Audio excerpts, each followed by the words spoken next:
Good morning, good morning, good morning. I'm so happy to be alive and in good health and have everything to my comfort, even if it's not the way I want it to be. It is beautiful. I accept whatever the Lord has bestowed. It's another beautiful day that the Lord has made. Let us rejoice and be glad in it. I'm leaving out for work now, and as usual, I need your company with me. So I'm going to let a podcast keep playing and share it with my audience. Have a wonderful, peaceful day. Rim Yi Kim is a powerful Korean mafia boss who rules New York's underworld with cold, clinical precision. His world is shattered when he returns to his Manhattan penthouse early and is ambushed, not by an assassin, but by Lara J. Walsh, a black American waitress he previously viewed as furniture. Forced into a service closet, Rim Yi watches his wife, Hyung Kim, and his brother, Kim Ji, celebrate their plot to murder him using arsenic-laced green juice to inherit his organization. Lara, who has been quietly observing the household's dark secrets, reveals she has been collecting evidence of the poisoning for months to save a man she knows is a monster, but believes can change. As the poison begins to fail Rim Yi's body, Lara extracts him from his own fortress and hides him in her humble Brownsville apartment. To reclaim his empire, Rim Yi must trust the woman he once ignored, survive a citywide hunt led by his treacherous brother, and use the invisible staff pathways of the city to launch a counterstrike. The story culminates in a public unmasking of the traitors, leading Rim Yi to dismantle his criminal legacy in favor of a life built on the humanity he rediscovered through Lara. The darkness of the service closet was suffocating, smelling of industrial bleach and the cheap polyester of spare uniforms. Yet the air outside was far more lethal. Rim Yi leaned his weight against a stack of folded linens, his breath coming in shallow, jagged hitches that felt like glass in his lungs. Across from him, Lara didn't let go of his wrist. Her grip was the only thing anchoring him as his vision swam in the narrow slice of light cutting through the door. "Look at me, Mr. Kim," she whispered, her voice a ghost of a sound that barely rose above the rhythmic thumping of his own heart. She reached into the deep pocket of her apron and pulled out 2 small glass vials. Even in the dimness, the white crystalline residue clinging to the inner walls caught the light with a cold, sickly shimmer. Rim Yi stared at them, his mind reeling back through 3 months of slow-motion suicide. He saw Hyung's face, bright and porcelain perfect, as she handed him his green juice every morning, her voice a silken purr as she insisted he drink it all for his health. "I've been cleaning your kitchen for 2 years, Lara said, her eyes locked onto his, wide and terrified but unyieldingly steady. 3 months ago, your wife started making those drinks herself. She sent me away, claimed she wanted privacy, but she didn't realize the pantry mirror reflects the prep island." She tilted one of the vials, her jaw tightening. "I collected this from the sink drain, twice. Whatever she was washing down, she didn't wash thoroughly enough." Rim Yi's legs nearly buckled as the weight of the betrayal finally settled into his bones. He looked at his hands in the sliver of light, pale, waxy, and trembling, and realized that every dizzy spell he had dismissed as stress, and every morning he had gripped the counter just to stand were markers on a countdown to his execution. He was the man who ruled the Diamond District, the king who played God with a multi-billion-dollar empire. Yet he had been as blind as a fool to the poison in his own cup. "She told your brother the world would be better when you're gone," Lara whispered, choosing her words with a surgical precision that cut deeper than any blade. "She called you a monster who treats people like property." Rim Yi felt a surge of cold fury, a desperate urge to kick down the closet door and demand blood. But as he shifted, the room tilted violently. The weakness flooded his limbs like water through a broken dam. He was forced to realize 3 things in that suffocating dark. He was supposed to be dead by midnight. His entire legacy was a carefully constructed lie, and the only person fighting to keep him breathing was the woman he had treated like a ghost for 2 years. Lara's hand moved to his chest, steadying him with a strength that defied her stature. She pressed a gloved finger to her lips, her gaze demanding his compliance. "Stay quiet," she breathed into the silence. "Stay alive." Lara eased the closet door open, her movements as fluid and silent as the shadows she had lived in for 2 years. She didn't look back to see if Rim Yi was following. She simply reached back, her hand catching his sleeve to pull him into the dim service corridor. The air here was different, cooler, smelling of laundry starch and the faint, metallic tang of the building's hidden heart. Rim Yi's legs felt like heavy timber, uncooperative and numb. Every step was a battle against the arsenic coursing through his veins, a slow-acting treason that had turned his own muscles into enemies. He leaned heavily against the wall, his shoulder dragging against the industrial paint. For 5 years, he had owned this penthouse, yet he stared at this hallway with the bewildered eyes of a stranger. He had never seen these gray-tiled floors or the exposed conduits hum with power above his head. He had lived in a world of marble and gold, never once considering the labyrinth of gray that allowed his luxury to exist. "There's a staff elevator," Lara whispered, her voice tight with an urgency that cut through his mounting haze. "It goes straight to the garage. No cameras. You never wanted them here. You said you didn't need to watch the help." The words stung, a sharp reminder of the arrogance that had left him this vulnerable. He had been so focused on the horizon, on the movements of rival families and the shifting of markets, that he had become a ghost in his own home. When they reached the elevator, Lara hit the call button with her elbow, still supporting the brunt of his weight. The doors slid open with a soft, mechanical hiss, revealing a small car lined with brushed stainless steel. As the doors whispered shut, Rim Yi caught his reflection in the polished metal wall. He froze. The man staring back was a hollowed-out version of the king who had entered the building an hour ago. His skin was the color of wet ash, his eyes sunken into dark, bruised pits of exhaustion. The sharp, tailored lines of his black suit now seemed to hang off a frame that was wasting away from the inside out. He looked like a man who had been dying for months and was only just now finding out. He reached out a trembling hand, touching the cold metal of the elevator wall, tracing the reflection of a stranger. He realized then that his empire was a hollow shell, built on a foundation of people and pathways he had deemed too insignificant to notice. He had played God from a penthouse throne, while in the guts of the building, the very people he ignored were the ones who truly knew the secrets of his survival. The elevator lurched, beginning its descent, and for the first time in his life, Rim Yi Kim felt the terrifying weight of being truly alone. The cold, damp air of the parking garage was replaced by the rhythmic, hypnotic slap of windshield wipers against a torrential Brooklyn downpour. Rim Yi sat slumped in the passenger seat of Lara's ancient Honda, a vehicle that smelled of vanilla air freshener and old upholstery, a stark contrast to the scentless, sterile luxury of his armored fleet. The engine coughed and strained as they navigated the rain-slicked labyrinth of the city, moving away from the gleaming, predatory spires of Manhattan toward the weathered, salt-stained brick of Brownsville. As they rolled through the darkened streets, Rim Yi pressed his forehead against the cool glass of the window, his breath fogging the pain. Outside, the world was vibrant and raw in a way his penthouse never was. Under the orange, flickering glow of a street lamp, a group of teenagers played basketball, their movements fluid and defiant as they chased a ball through the freezing rain.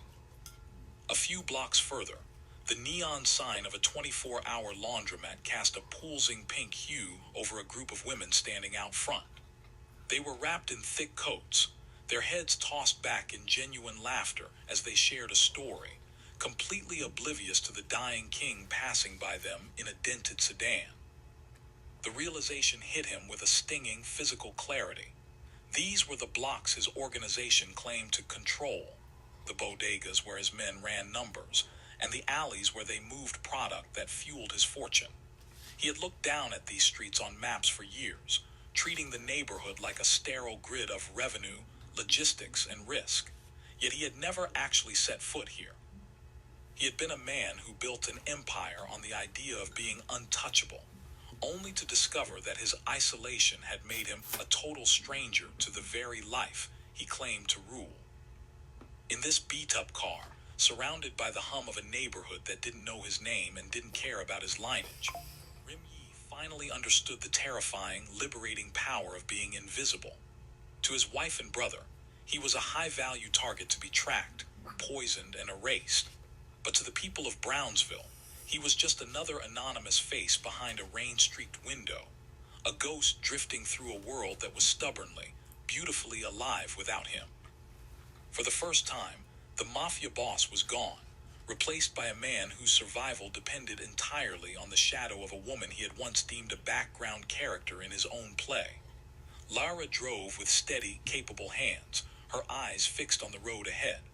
She was guiding him deeper into a sanctuary of ghosts and secrets, a place where his enemies, men who only knew how to look at the top of the world, would never think to search. As the car hit a pothole, jarring his weakened frame, Rim Yi didn't feel anger. He felt a strange, burgeoning sense of gratitude for the rain, the rust, and the woman who was showing him how to disappear. Lara led Rim Yi through the back door of a darkened bodega, the air thick with the scent of roasted coffee, dried chilies, and floor wax. They moved past towering stacks of canned goods into a cramped back room lit by a single battery-powered lamp. The space was a makeshift sanctuary, where shelves meant for soda were instead lined with neatly organized antibiotics, gauze, and sterile syringes. A woman named Kathy stood waiting, her silver hair pulled back from a face etched with the kind of hard-earned wisdom that only comes from witnessing 1,000 tragedies. She didn't offer a greeting. She simply pointed Rim Yi toward a plastic crate, her eyes tracking his waxy skin and labored breathing with a clinical, icy detachment. As Kathy pulled on a pair of latex gloves, the snap of the rubber echoed like a gunshot in the small room. She prepared a needle, the metal catching the amber glow of the lamp. Rim Yi tried to maintain his mask of stoic authority, but as he sat, the room tilted, and he was forced to lean his head against the cold brick wall. "You're the one," Kathy said, her voice a low, raspy vibrato that carried the weight of the entire neighborhood.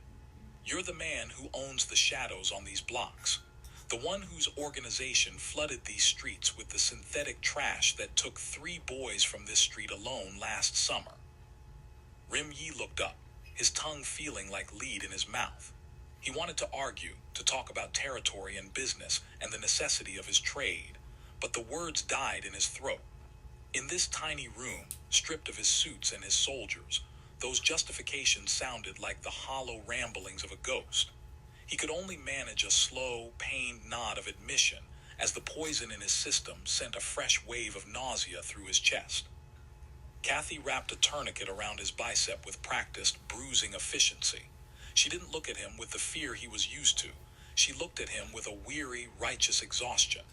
"I'm not helping you because you are powerful," she whispered, the needle sliding into his vein with a sharp, focused sting. "I'm not even helping you because you are human. I am doing this only because Lara asked me to. She is the only person in this city who still believes that a life like yours deserves a second chance at redemption." The dark, sluggish blood began to fill the vial, appearing almost black in the dim light, a physical manifestation of the toxicity that had nearly claimed him. Rim Yi watched the vial fill, feeling a strange, hollow ache that had nothing to do with the needle. He looked over at Lara, who was leaning against a stack of crates in the corner, her eyes closed as she fought her own exhaustion. Kathy worked in silence, her expression grim as she ran a rapid chemical test on the sample. She eventually looked back at him, her gaze a searing indictment. "Your wife didn't just want you dead," she said, her voice dropping to a chilling murmur. "She wanted you to suffer. Another week of those doses and your heart would have simply stopped in your sleep, and no one would have looked twice at the stress of a mafia boss. She prepared an injection of a potent neutralizer, warning him it would burn.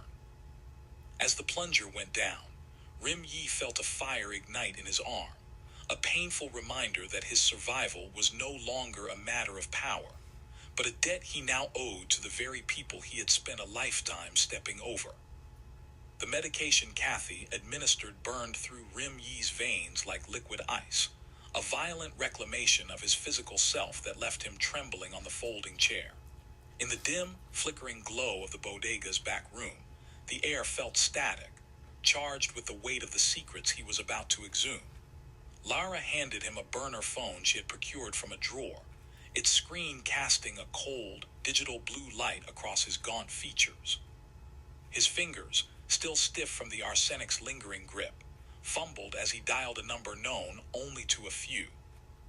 The line crackled with the static of 1,000-mile distance, though the man on the other end was likely only blocks away. "It's me," Rim Yi rasped, his voice sounding like gravel grinding in a hollow tin. There was a sharp intake of breath on the other end. "Boss," Gan Hanel's voice was a frantic whisper, stripped of its usual military composure. "They told me you were dead. Gim Ji said the poison had already finished it." Rim Yi leaned back, the shadows of the room deepening around him. "Tell me why, Hanel. 8 years. You took a bullet for me in Queens. Why turn now?" The silence that followed was heavy, punctuated only by a ragged sob that Hanel couldn't suppress. "He sent me photos, Rim Yi. Photos of my daughter, Min Hee, at the playground, then at her school gates. He told me exactly what would happen to her the second I hesitated. He didn't just want my loyalty. He wanted to hollow me out so I'd have nothing left to live for if I defied him." Rim Yi closed his eyes, the cold blue light of the phone illuminating the sharp, skeletal lines of his face. For years, he had operated on the assumption that fear was the only true currency of power. He had built his empire on the threat of what he could do to others, never realizing that his brother had learned those lessons too well, and had applied them to the only man Rim Yi truly trusted. The ruthless boss felt the old, white-hot rage begin to stir in his gut, but it was different now. It wasn't the blind, destructive fire of a man seeking to burn his enemies to ash. It was a cold, surgical clarity. He looked across the room at Lara, who was watching him with those observant, unflinching eyes. She had saved him not because he was a king, but because she saw a man worth saving. "Stay at your post, Hanel," Rim Yi ordered, his voice regaining its knife-edge authority. "Follow Gim Ji's orders for now. Let him believe the takeover is complete. We aren't going to just kill them. We are going to dismantle the world they think they've stolen." As he ended the call, the room fell into a heavy quiet. The vengeance he had once lived for felt hollow, replaced by a burgeoning sense of justice. He wasn't just fighting for a throne anymore. He was fighting for the people who had been used as pawns in his brother's game. The transformation had begun. The monster was learning how to be a guardian. The heavy iron gates of the Song estate were a memory behind them as they slipped through the service entrance of the Manhattan high-rise, moving against the tide of New Year's revelry that pulsed through the city streets. At 12:45 a.m., the building was a skeleton of glass and steel, its residents distracted by the roar of celebration elsewhere. Rim Yi moved with a focused, brittle energy, his strength a fragile gift from Kathy's medications. He followed Lara into the service elevator, the same brushed metal box that had carried him down as a ghost, now rising with him as a phantom seeking the truth. They emerged into the penthouse level through the kitchen, a space that felt haunted by the echoes of Hyung's silken lies and the phantom taste of arsenic. The penthouse was cast in the eerie, synthetic glow of the city's lights, every shadow stretched thin across the marble floors. Lara moved with the practiced, invisible grace of her trade, guiding him toward the master suite. The bed, once a place of shared silence, now felt like a contaminated altar of betrayal, but Lara didn't let him linger on the ruin. She pulled him into the expansive master bathroom, a cathedral of gold fixtures and cold stone that reflected their desperate silhouettes. Jin told me about the construction, Lara whispered, her voice barely a thread against the hum of the ventilation. She crossed to the heavy mahogany towel cabinet, her fingers tracing the wood grain with a clinical precision. Rim Yi watched, his heart hammering against his ribs, as she pressed a section of the molding that looked no different from the rest. With a soft, mechanical click, a panel swung inward, revealing a passage thick with the scent of dust and cedar. They squeezed through the narrow gap, emerging into the absolute silence of Rim Yi's private office. The room was exactly as he had left it, the mahogany desk polished to a mirror shine, his wedding photo still mockingly positioned near the laptop. He ignored the image of Hyung's porcelain smile and moved toward the bookshelf. His hands, though still trembling with the aftershocks of the poison, found the hidden lever behind the third volume of his father's memoirs. The compartment slid open to reveal the encrypted security drive, a small black device that held the digital record of every dose, every whispered conspiracy, and every stolen kiss between his wife and brother. As his fingers closed around the drive, Rim Yi felt the weight of his old world finally begin to lift. He wasn't just holding data, he was holding the key to his own resurrection. He looked at Lara, who stood guard by the hidden door, her eyes sharp and alert in the darkness. In this den of lions, she was the only one who had never worn a mask. He tucked the drive into his jacket, the cold plastic a promise of the justice he was about to unleash. The heavy office door burst open, the sound echoing like a gunshot against the mahogany walls. Rim Yi didn't wait to see the expression on his brother's face. He grabbed Lara's hand, pulling her toward the floor-to-ceiling windows as the first shout of "Stop them!" cut through the air. With a desperate surge of strength, Rim Yi swung a heavy brass paperweight against the glass. The reinforced pane spiderwebbed before shattering outward, 1,000 diamonds of light falling into the abyss of the Manhattan night. The transition from the climate-controlled luxury of the office to the biting winter air was a violent shock. They scrambled through the jagged frame and onto the rusting iron grating of the fire escape, a structural relic Rim Yi had installed years ago for an emergency he never thought would arrive. Below them, the city was a kaleidoscope of celebration. New Year's Eve had reached its crescendo, and the sky began to bleed gold and crimson as the first wave of fireworks erupted from the harbor. Lara took the lead, her boots clattering rhythmically against the metal rungs as they descended. "Keep moving," she hissed, her voice nearly swallowed by a booming explosion of pyrotechnics that painted her face in vivid purple. Rim Yi followed, his heart hammering against his ribs, his muscles screaming under the strain of the rapid movement. He looked up and saw Gim Ji silhouetted against the bright interior of the office. His brother's face was twisted with a manic, cornered rage, a handgun held steady in his grip. A bullet sparked off the iron railing inches from Rim Yi's fingers, the high-pitched ping lost in the thunder of 1,000 cheering voices from the streets below. They dropped to the next landing, then the next, the metal swaying dangerously under their combined weight. Another shot rang out, shattering a flower pot on a lower balcony, but the chaos of the city was now their greatest ally. Each burst of light from the sky created shifting shadows that masked their path, turning the two fugitives into flickering ghosts. They reached the final ladder and dropped into the mouth of a dark alleyway, the concrete cold and unforgiving beneath their feet. Rim Yi looked back one last time. High above, Gim Ji was a diminishing figure of failure, framed by the broken window of a throne room that no longer held its king. Lara didn't give him time to dwell on the sight. She pulled him toward the mouth of the alley, where the sidewalk was a surging river of humanity. They stepped out into the crowd, merging with the sea of glittery hats, champagne bottles, and strangers embracing under the falling confetti.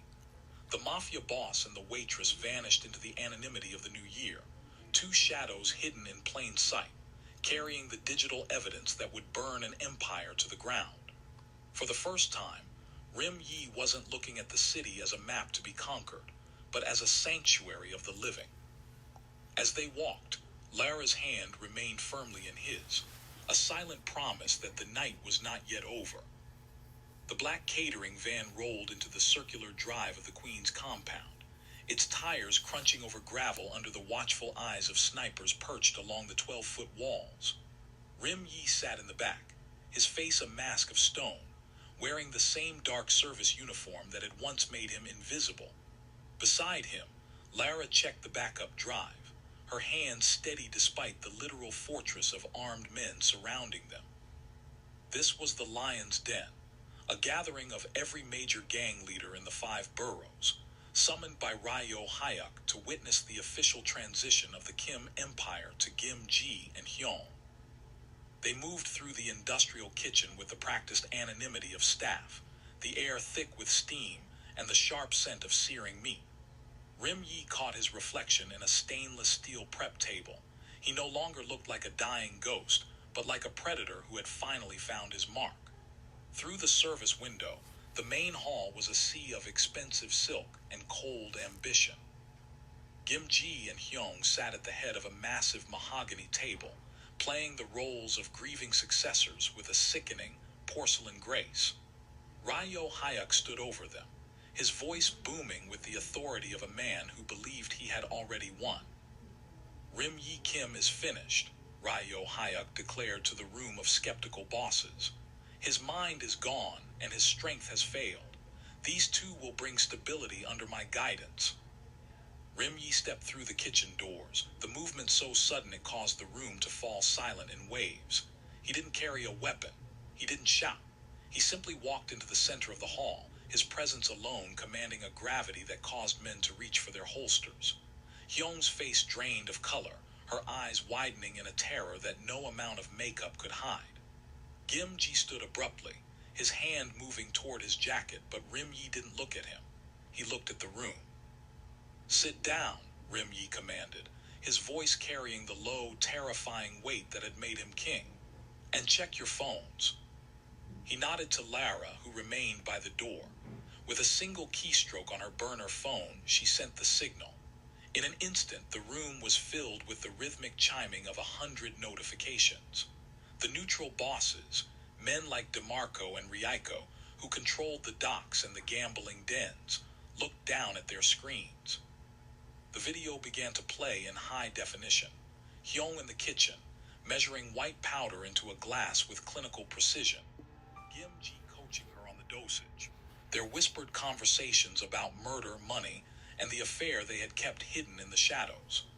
The footage was undeniable, time-stamped, and authenticated by the very security system Gim Ji thought he had mastered. The tension in the room shifted from confusion to a cold, predatory judgment. The gang leaders didn't care about morality, but they cared about the violation of family and the stupidity of being caught. Ryo Hayek's jaw tightened as he realized the poisoned man standing before him had turned his own fortress into a stage for his execution. Rim Yi didn't need a gun to destroy them.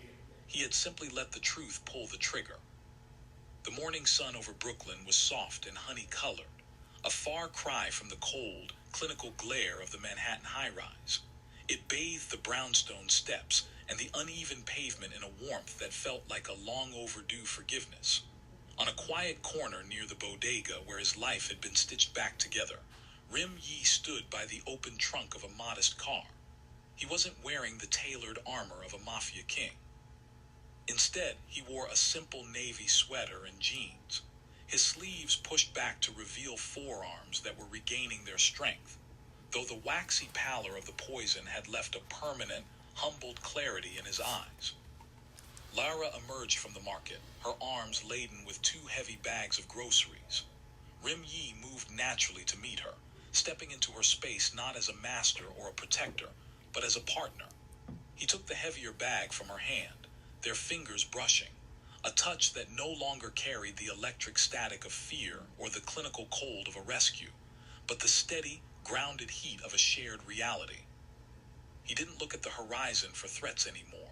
He didn't scan the rooftops for snipers or look for the shadow of a betrayal in the faces of passers-by.